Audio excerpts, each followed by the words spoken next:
The sun rose timidly over the crystalline waters of Paraty, painting the sky with shades of orange and pink.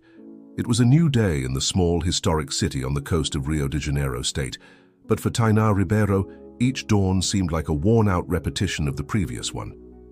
The 32-year-old archaeologist observed the horizon from the balcony of her small inn, with a cup of coffee cooling between her hands. Another day, same life, she murmured to herself. For 3 years, Tainá had dedicated herself to a research project that promised to revolutionize the understanding of ancient civilizations on the Brazilian coast. But the lack of funding, constant bureaucratic obstacles, and the growing sense of professional isolation had transformed her dream into a burden that she carried with increasing difficulty. Her cell phone rang, interrupting her thoughts.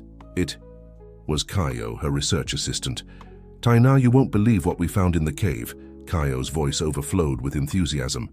"Those strange symbols we photographed last week, they have an almost exact correspondence with the manuscripts that Professor Mendes sent us from Salvador." "I'll be there in 20 minutes, Tainá replied, suddenly awake. Maybe it was just another unimportant coincidence, she thought as she hurriedly got ready. In recent months, she had learned to control her expectations. The cave was a few kilometers from the historic center of Paraty, hidden in the Atlantic forest, and accessible only by a winding trail. When Tainá arrived at the site, Caio had already set up a small improvised laboratory. His young face, framed by colorful dreadlocks, radiated excitement. "Look at this," he said, pointing to the markings on the cave wall and then to the photographs of the manuscripts on his tablet. "The patterns are almost identical, and the most incredible thing is that these manuscripts came from a completely different region and a distinct historical period." Tainá examined the images carefully. The spiral symbols, intertwined with precise geometric shapes, seemed to pulse before her eyes. There was something hypnotic about those patterns, something that resonated on a deeper level than merely academic.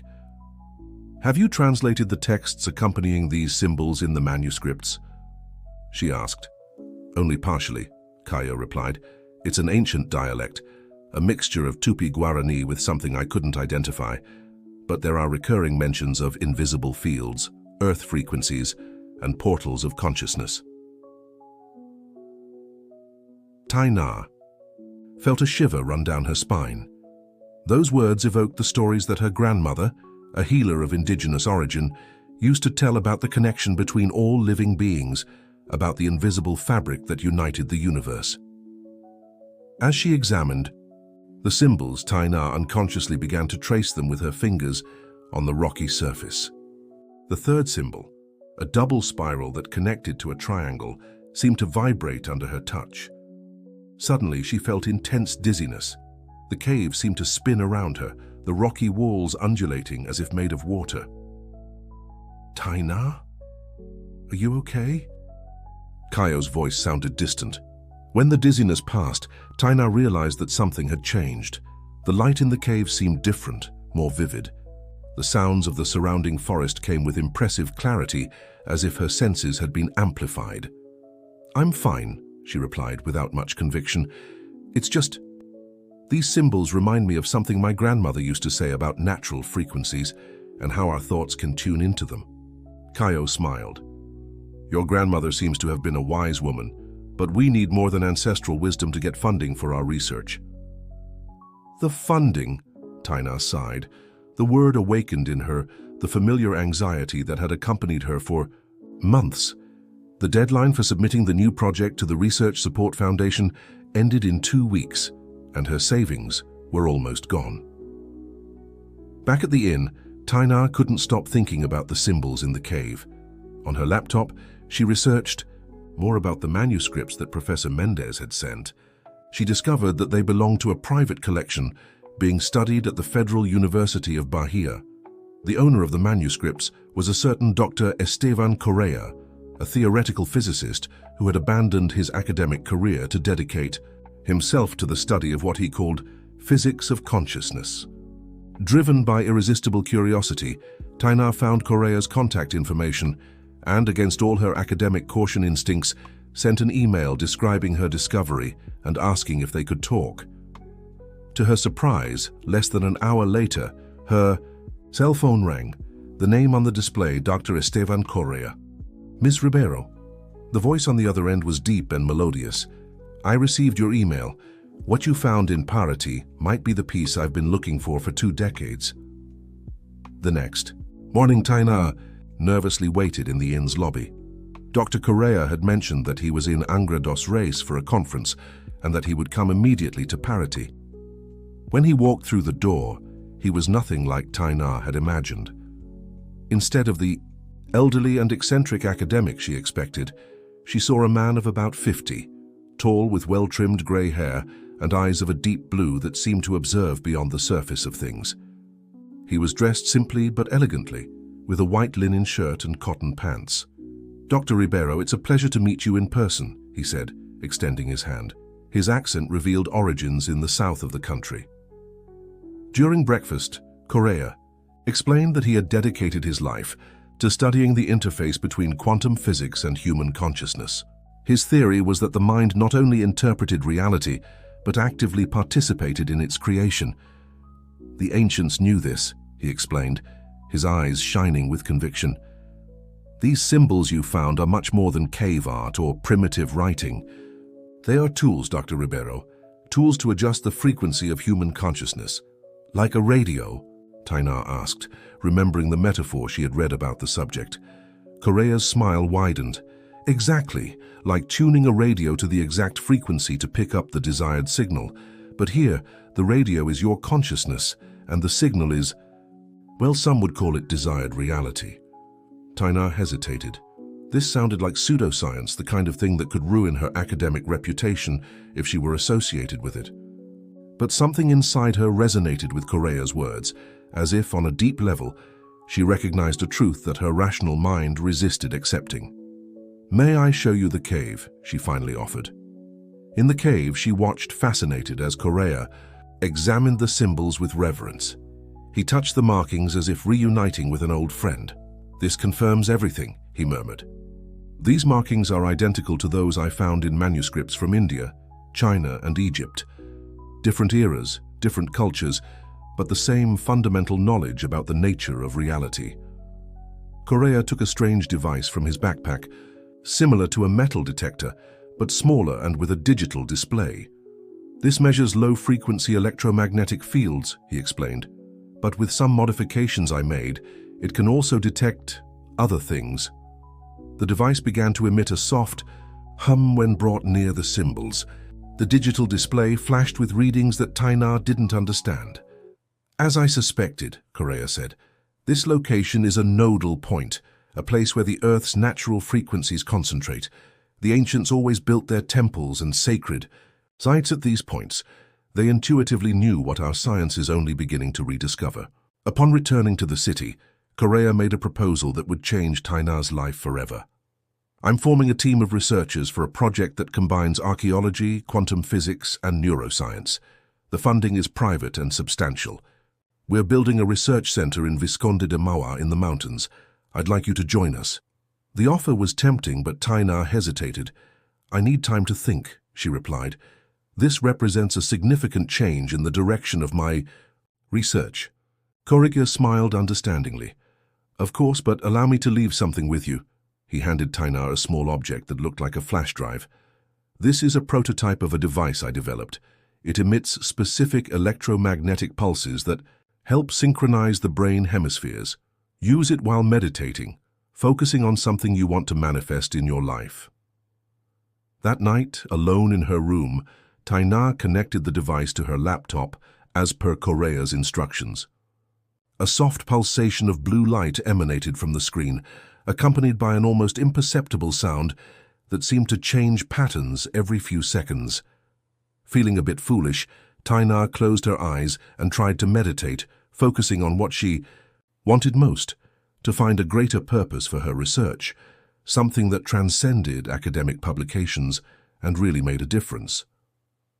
As her mind gradually quieted, a strange sensation began to develop. It was as if she was simultaneously sinking and floating, as if her body was dissolving into waves of energy.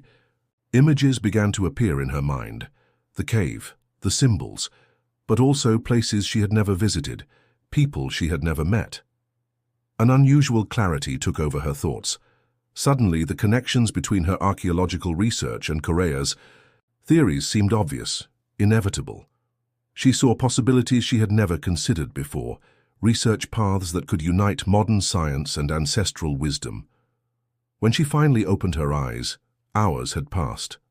The sun was already setting, painting the sky with vibrant colors that seemed more intense than she had ever noticed before. A sense of certainty filled her. Something fundamental had changed. Her cell phone rang, interrupting her thoughts. It was an unknown number. "Hello? Taina Ribeiro?" The voice on the other end was unfamiliar. "My name is Helena Bastos from the International Advanced Research Foundation. We received your name as a recommendation for a special project we're funding. I'd like to schedule a meeting to talk." Taina frowned, confused. She hadn't sent any recent requests to IARF, one of Brazil's most prestigious research funding institutions. "Who recommended me?" "Professor Mendes from Salvador. He says your work in parity might be exactly what we're looking for." Taina hung up the phone, her mind spinning. It was too much coincidence to ignore. She had just visualized adequate funding for her research, and now this. The flash drive was still pulsing with its blue light. Taina observed it with a mixture of fascination and apprehension. What exactly had happened during her meditation, and more importantly, what would happen next? 3 months had passed since that fateful day in Parity. Taina now found herself in a research complex in the mountains of Visconde de Mauá, where the pure air of the Mantiqueira Mountains seemed to carry a different energy. The Center for Studies in Conscious Frequencies, as Correa called it, was a harmonious blend of cutting-edge technology and sustainable architecture, built with natural materials that integrated into the lush landscape. The funding from the International Advanced Research Foundation had been just the beginning. After her meeting with Helena Bastos, a series of doors opened for Taina in ways that seemed almost magical. Influential people in the academic world suddenly became interested in her work. Bureaucratic obstacles that had blocked her research for years were unexpectedly resolved. "This is not coincidence, Taina. It's synchronicity," Correa explained during one of their morning guidance sessions. "When you tune your consciousness to the correct frequency, the universe responds. It's physics, not mysticism." On that Sunday morning, Taina walked through the center's gardens, observing the mist-covered mountains. She had brought her assistant Kaya with her, who quickly adapted to the new environment and new ideas. 12 other researchers from different disciplines, neuroscientists, physicists, anthropologists, and even a music therapist, completed the multidisciplinary team that Correa had assembled. "Good morning, Professor," the melodious voice. Kaviara, a young neuroscientist with whom Taina had developed a strong friendship, interrupted her thoughts. "Professor Correa is calling us to the laboratory. It seems the new measurement equipment has arrived." In the main laboratory, Correa was radiant in front of an impressive machine that occupied half the room. It was a much more sophisticated version of the device he had used in the Parity Cave. "This is the quantum resonator," he announced to the assembled team. "It not only measures, but also amplifies specific electromagnetic fields. With it, we'll be able to precisely map the frequency patterns emitted by the human brain during different states of consciousness." Taina observed the equipment with a mixture of scientific admiration and slight apprehension. In recent months, she had witnessed impressive results with the basic device Correa had given her, what she internally called the manifestation flash drive. Using it regularly in her meditations, she had not only secured funding for her research, but also resolved old family conflicts and even significantly improved a chronic migraine condition that had tormented her since adolescence. But something still bothered her. As a scientist, she wanted to understand the mechanism behind these results. Correa's explanations about quantum fields and consciousness made sense in theory, but they lacked empirical data, precise measurements, controlled studies. "Today, we're going to conduct our first formal experiment with external volunteers," Correa explained.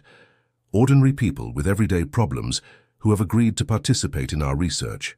Taina would be responsible for conducting the initial interviews with the volunteers, while Yara would monitor their brain patterns. Caio would be in charge of documenting the entire process. The first volunteer was Paulo Sergio, a 45-year-old businessman from Rio de Janeiro. With deep dark circles under his eyes and a tense posture, he narrated his story to Taina in a tired voice. "I lost everything in the pandemic," he explained. "My event company closed, investments devalued, the apartment went to the bank. I'm trying to start over, but it's like I'm stuck in a cycle of failure. Each attempt ends in more frustration." As Paulo spoke, Taina noticed how his language was full of negativity. "It's impossible. No one will hire. The market is terrible."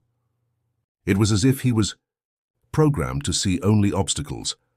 Following the protocol developed by Correa, Taina led Paulo to a special room designed to minimize external electromagnetic interference. There he was connected to the quantum resonator through non-invasive sensors positioned at specific points on his scalp. "Close your eyes and breathe deeply," Taina instructed. "We're going to do a visualization exercise while the equipment maps your thought patterns." For 20 minutes, she guided Paulo through a meditation focused on his negative mental patterns, helping him identify them and then visualize positive alternatives. Meanwhile, in the control room, Yara and Correa watched fascinated as data appeared on the screens. "Look at this," Yara whispered, pointing to a wave graph. "When he focuses on problems, his brain waves enter a chaotic, desynchronized pattern. But when he starts visualizing solutions, there's a gradual harmonization." Correa nodded, satisfied. Now comes the crucial part of the experiment. After the initial meditation, Paulo was guided to use what the team called the resonance module, a more advanced version of the device Taina had used. This time, the system was calibrated specifically to amplify and stabilize the harmonic patterns he had momentarily achieved during visualization. "This device will help you maintain the mental frequency you just experienced," Taina explained. "Use it for 20 minutes every morning. Following the protocol we'll teach you." In the following weeks, 11 other volunteers went through the same process, each with different problems, from troubled relationships to creative blocks, but all showing the same fundamental pattern: misaligned mental frequencies that reflected in problematic external realities. A month later, the volunteers returned for the first follow-up evaluation. The results were promising. 8 of the 12 participants reported significant changes in their external circumstances. Paulo had secured an investor for his new venture, a coincidence that arose out of nowhere, in his own words. Others reported improvements in relationships, unexpected professional opportunities, and a general sense of mental clarity. "The data is consistent with our hypothesis," Yara reported during the team meeting. "There's a direct correlation between the stabilization of brain frequency patterns and changes in the participants' external circumstances." But Taina was still not completely convinced. "Correlation doesn't imply causation," she reminded. "We need a control group, double-blind tests, more data." Correa smiled with understanding. "You're right, Dr. Ribeiro. We're just beginning. But there's no denying that something extraordinary is happening here." That night, alone in her cabin, in the complex, Taina was reviewing the day's notes when she heard a soft knock on the door. "May I come in?" It was Helena Bastos, from the Research Foundation, who had arrived that day for an evaluation visit. Helena was an elegant woman in her 50s, with an air of sophistication that contrasted with the rustic environment of the center. After serving tea for both of them, Taina waited, tense for the executive's evaluation. "Your preliminary results are impressive," Helena began, "but there's something I need to tell you. The Foundation is not just a scientific funding organization. We are part of an international network that has been studying these phenomena for decades." Taina felt a shiver run down her spine. What kind of network? Scientists, philosophers, spiritual leaders, people who have discovered, each in their own way, what you are now proving: that human consciousness can interact directly with the quantum field to shape reality. We are spread around the world, working discreetly, some in academia, others in companies, still others in spiritual traditions. Helena opened her purse and took out an object that Tai Na immediately recognized, a small metal disc with the same spiral symbols she had found in the cave in Paraty. This was found in the ruins of Göbekli Tepe in Turkey. It's over 12,000 years old. Tai Na picked up the object with trembling hands. It was identical to the symbols in the cave. These symbols are keys, Tai Na, keys to accessing specific states of consciousness that allow, well, you're already experiencing what they allow. Why are you telling me this? Helena's face suddenly became serious. Because you're not the only ones interested in this technology. There are other groups with very different objectives from ours. Helena's expression became even more grave. Have you noticed anything strange recently? Anyone showing unusual interest in your research? Tai Na hesitated, remembering questioning emails from a supposed scientific journalist and a man who had taken photos of the complex from the road. At the time, she hadn't given it much importance. There's a business conglomerate, Tai Na. They've identified the commercial potential of this technology and want to patent it, monetize it, control it. What conglomerate? The Horizonte Group. Officially, they work with technology, pharmaceuticals and media. Unofficially, they're developing tools for mass cognitive manipulation. Tai Na felt her blood run cold. Manipulation like what? Imagine being able to influence the thought patterns of millions of people simultaneously, not through conventional propaganda, but directly at the neurological level. They could create desires, fears, preferences, and the targets would never know they were being influenced. The idea was terrifying, but how would they know about our work here? Helena sighed deeply, because someone is providing information to them. We have reason to believe there's an informant inside the center. The words hit Tai Na like a punch. She looked at the complex through the window, the lights of the cabins scattered across the property. Somewhere out there, someone wasn't who they claimed to be. Who? We don't know yet, but we need to find out and fast. The data you're collecting now is too crucial to fall into the wrong hands. In the following days, Tai Na observed her colleagues with new eyes, analyzing behaviors, looking for signs. Could it be Yara, with her privileged access to neurological data? Or perhaps the discreet Dr. Mendonça, who rarely spoke about his past? What if it was Caio, her trusted assistant? Paranoia began to affect her work and well-being. In meditations with the device, she could no longer achieve the state of harmony that used to come easily. Her nights became restless, populated by nightmares about mental manipulation and betrayal. Noticing her distress, Correa called her for a walk along the trail that circled the complex. You're out of tune, Tai Na. Your mental frequency is chaotic. She hesitated, unsure if she should share what Helena had revealed.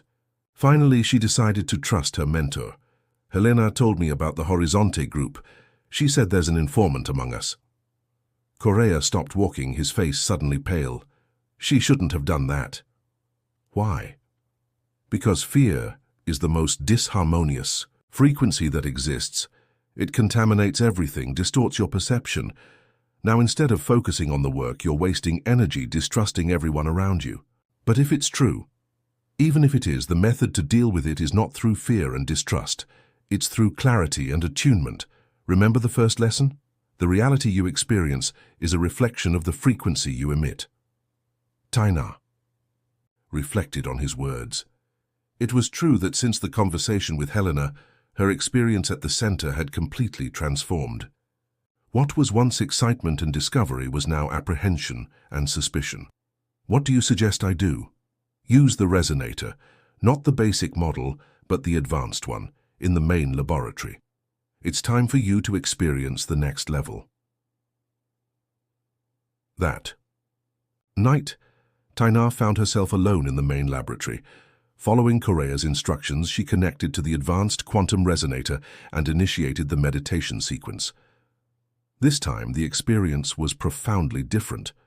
Instead of the gentle floating sensation that the portable device provided, she felt as if her consciousness was expanding beyond the limits of her body. The walls of the laboratory seemed to dissolve, and she had the distinct impression of being able to observe the entire complex simultaneously, as if she were everywhere at once. She could see Iara in her cabin, working intently on her data.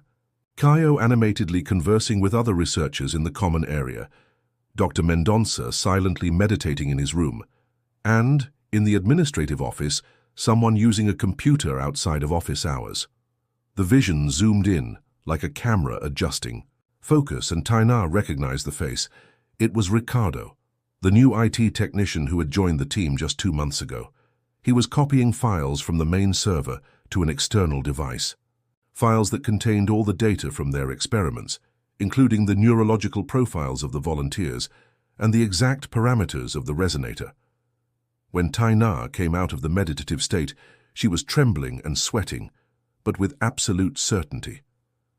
It wasn't a vague intuition. She had seen in some way impossible to explain rationally, but with crystal clarity. Her first impulse was to run to the administrative office, but something held her back. Correa's voice echoed in her mind. The reality you experience is a reflection of the frequency you emit.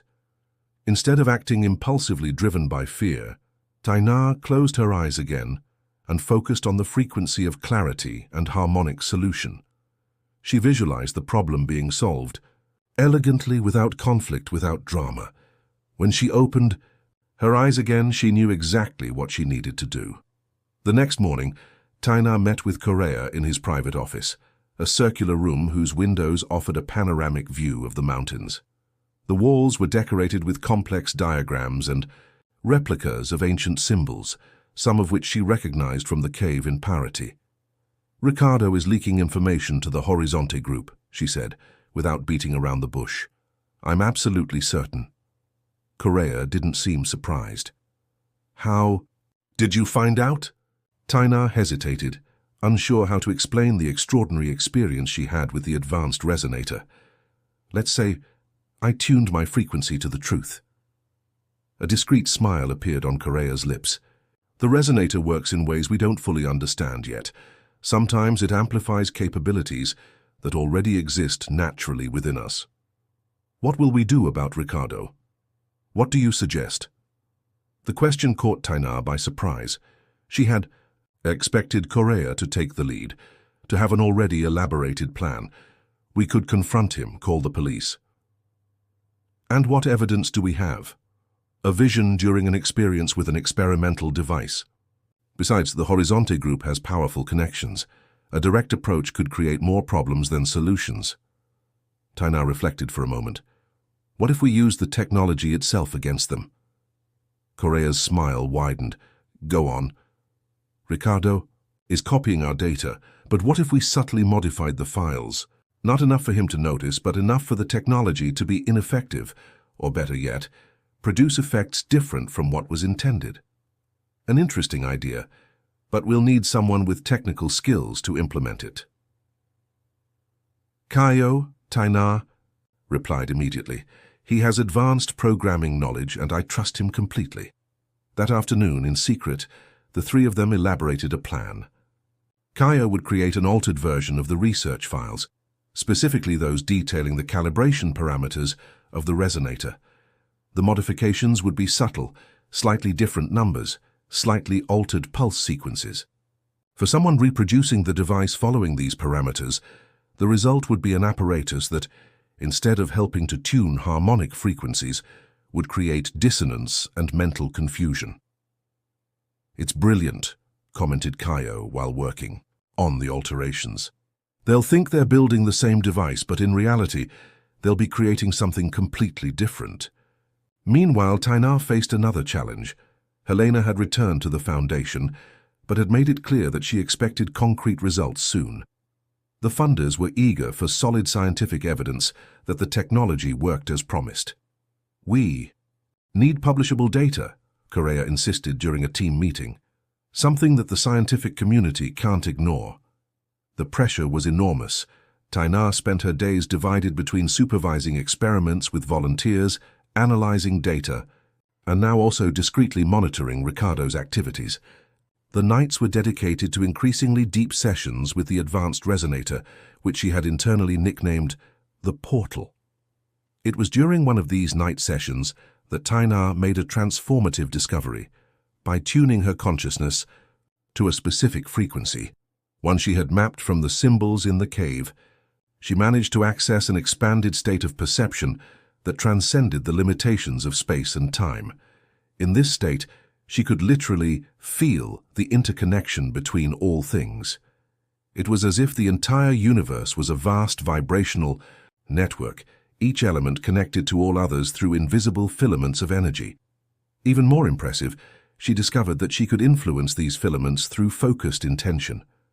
The next morning, exhausted but euphoric, Tainar sought out Correa. "I did it, Esteban," she said, using the mentor's first name for the first time. "I managed to access the unified field, not just observe it, but interact with it." Correa observed her with unusual intensity. "You did this alone, without assistance?" Tainar nodded, confused by his reaction. "Is that bad?" "No, it's extraordinary. Most people need years of training to achieve that level of attunement. You managed it in a matter of months." He paused, thoughtful. "There's something special about you, Tainar. Something I suspected since our first encounter in Paraty." "What do you mean? Your grandmother was indigenous, correct? And a healer?" "Yes, but what does that have to do with—" "Some people are born with a natural predisposition to tune into certain frequencies. It's like an innate musical talent. In indigenous traditions, these people often became shamans, healers, mediators between worlds. I believe you inherited this ability." The idea was simultaneously fascinating and disturbing. Tainar had always considered herself a rational scientist, averse to mystical or supernatural explanations, but her own recent experience categorically challenged this self-image. "If what you're saying is true, then I need to use this ability responsibly." "Exactly," agreed Correa. "And the first responsibility is to document it scientifically so that others can learn." In the following weeks, Tainar underwent a series of elaborate tests. While connected to the resonator, she was monitored by state-of-the-art equipment: electroencephalograms, functional magnetic resonance imaging, positron emission tomography. The results were unequivocal. During her states of expanded attunement, her brain exhibited patterns never before documented in scientific literature. Even more impressive were the tests of distant influence. In a controlled experiment, Tainar managed to alter the behavior of a random quantum system located in another room, simply by focusing her intention while connected to the resonator. The chances of such a result occurring by coincidence were astronomically small. "This will change everything," declared Yara, reviewing the data. "Here's the first empirical evidence that consciousness can directly influence physical reality, beyond one's own body." As excitement grew among the team, the plan to deal with Ricardo continued to unfold. Caio had implemented the alterations to the files and, as predicted, Ricardo had copied and sent them to his contractors. Now it was a matter of time until the Horizonte group tried to reproduce the technology using incorrect parameters. What none of them expected, however, was how quickly this would happen. On a Thursday morning, while the entire team was having breakfast in the common area, the TV tuned to the news showed a report that chilled Tainar's blood. The Horizonte group announced today the launch of a new device called SynchroMind, described as a neurological tuner for cognitive optimization. According to the company, the device uses electromagnetic pulses to improve focus, creativity, and overall well-being. Pre-sales are already available on their website, with deliveries expected for the next quarter. The images showed an elegant device similar to modern headphones with the Horizonte Group logo, a stylized sun on the side. "They were fast," muttered Correa, concern evident on his face. "But the device won't work correctly, right?" asked Yara. "Since we altered the parameters." "It won't work like our resonator," explained Caio. "But that doesn't mean it won't do anything. The alterations we made will result in pulse patterns that can cause very different effects." Tainar felt a shiver of apprehension. "What kind of effects?" Caio hesitated before answering. "Based on the simulations I did, their device will probably induce states of increased suggestibility and suppression of critical thinking. In other words, it will be a mind control tool, completed Tainar, horrified. The following days were of intense activity at the center. Correa convened an emergency meeting with Helena and other members of the Foundation. The news about Ricardo was received with alarm, especially when they discovered that he had disappeared during the night, taking some laboratory equipment with him. "We need to act quickly," insisted Helena. "If Synchromind reaches the market, in its current form, thousands of people will be affected." "Millions," Correa corrected grimly. "They have mass production capacity and global distribution channels." Several strategies were discussed: publicly denouncing the Horizonte Group, alerting regulatory authorities, even trying to sabotage production. But each option faced significant obstacles. The group was powerful, with political connections and control over important media outlets. A public denunciation would be easily discredited, and more direct actions could have serious legal consequences. It was Tainar who finally proposed a different solution. What if, instead of trying to stop them externally, we use the frequency itself against them? Everyone looked at her, intrigued. "Explain," Helena requested. "The advanced resonator allows me to access the unified field, right? And in that field, everything is connected. What would happen if I tried to tune my consciousness directly to the Synchromind prototypes they're testing?" Correa's eyes widened. "You're suggesting distant interference?" "Exactly. If I can influence quantum systems in the laboratory, maybe I can influence the electronic circuits of their devices." The idea was bold, possibly dangerous, and unprecedented, but no one could propose a better alternative. That night, Tainar prepared for the most challenging experience of her life. The laboratory was meticulously prepared, all monitoring equipment was calibrated for maximum sensitivity, and a support team would be on standby throughout the operation.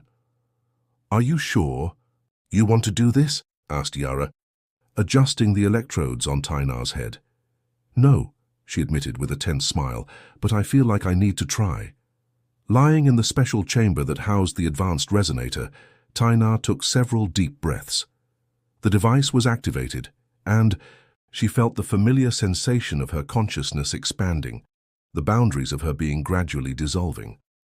This time, however, she had a specific focus. She visualized the Horizonte Group laboratories, which she had extensively researched in the last few hours, and concentrated on the unique energy signature of the Synchromind prototypes. Thanks to the parameters that Ricardo had stolen, Tainar had a precise vibrational fingerprint of the device. The search was long and exhausting. For hours, she wandered through the unified field, looking for corresponding resonances. When she finally found what she was looking for, it felt as if she had discovered a dissonant note in a cosmic symphony. The prototypes emitted a distorted, aggressive vibration that stood out clearly. Concentrating all her intention, Tainar began to work at the quantum level, restructuring patterns, reorganizing energy fields. It was like a form of programming, but instead of digital code, she manipulated fundamental frequencies. The process consumed energies she didn't even know she possessed. Each adjustment required absolute concentration and a clarity of intention that drained her mental reserves. Hours passed like minutes, time distorted by the intensity of the experience. When she finally completed the task, Tainar felt a deep certainty. She had succeeded. The Synchromind prototypes were now reconfigured. Instead of inducing suggestibility and suppression of critical thinking, they would now stimulate exactly the opposite: mental clarity, independent thinking, and resistance to external manipulations. The GDTA Horizonte Group would be unwittingly distributing a device that would liberate minds instead of controlling them. The return to normal consciousness was gradual and disorienting. When Tainar finally opened her eyes, the room spun around her, and she felt simultaneously exhausted and electrified. "How long?" she asked with a hoarse voice. "Almost 12 hours, Kaya replied, offering her water. "You had us worried." The data collected during the session was extraordinary. Tainar's brain patterns had exhibited configurations never before recorded in neurological science. Even more impressive, sensitive instruments had detected anomalous fluctuations in the surrounding electromagnetic fields, as if physical reality itself was responding to her influence. In the following days, the team anxiously waited for news. The launch date of SynchroMind was approaching, and no one knew for sure if Tainar's intervention had worked. The answer came unexpectedly. A week after the experiment, an anonymous email arrived in Correa's inbox. The sender used an advanced encryption service, but the message made it clear that it was someone from inside the Horizonte group. Something strange is happening with SynchroMind. The final tests show completely different results from the previous ones. Instead of increasing suggestibility, the device seems to stimulate critical thinking and mental autonomy. Volunteers are asking questions they've never asked before, questioning authoritarianism, organizational hierarchies, and even the purpose of the group. The board is in panic. The launch has been indefinitely postponed. Correa shared the email with Tainar, who couldn't contain a smile of satisfaction. It worked. More than worked, he replied. You transformed a potential weapon into a tool of liberation. It's poetic.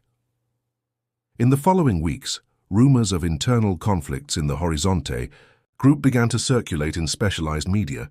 High-ranking executives resigned without explanation, projects were cancelled, and the company announced a strategic re-evaluation of its product portfolio. At the Center for Conscious Frequency Studies, life continued with renewed purpose, the Bay. Results of Tainar's experiments were meticulously documented and prepared for publication in respected scientific journals. Helena secured additional funding from the foundation, allowing for the expansion of the team and facilities. More important were the advances in understanding the unified field and how human consciousness could interact with it. Each new discovery opened doors to revolutionary applications, non-invasive medical treatments, educational technologies that facilitated deep learning, tools for resolving psychological traumas. 6 months after the SynchroMind incident, Tainar found herself again in the Parity Cave, where it all began. This time, however, she was not alone. An interdisciplinary team accompanied her, including archaeologists, physicists, and anthropologists, all carefully selected by Correa and Helena. While the scientists installed sophisticated equipment to map the cave's energy fields, Tainar stepped away a bit, seeking a moment of solitude. Sitting on a rock at the cave entrance, she contemplated the path her life had taken in recent months.